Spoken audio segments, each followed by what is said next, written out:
En 1965, on pouvait entendre Henri Salvador chanter. Près de 50 ans plus tard, rien n'est moins sûr. Nos sociétés modernes ont vu apparaître le mal du siècle, le burn-out. Aussi appelé épuisement professionnel, c'est la conséquence d'un stress professionnel chronique. Il s'agit d'un syndrome mal connu et mal reconnu, puisqu'il n'est toujours pas admis comme maladie du travail, et ce malgré une proposition de loi par Benoît Hamon en 2016, puis par la France Insoumise en 2018.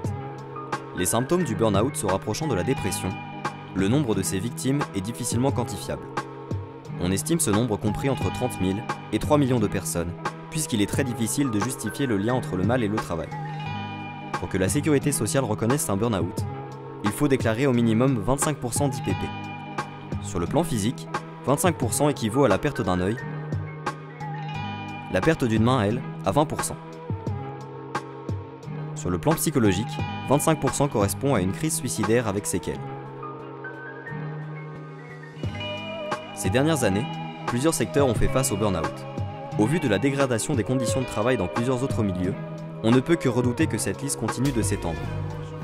À l'heure des grèves nationales pour un meilleur avenir du travail, quand dans le climat flotte le fantôme de mai 68, militer pour une reconnaissance du burn-out semble plus que jamais d'actualité.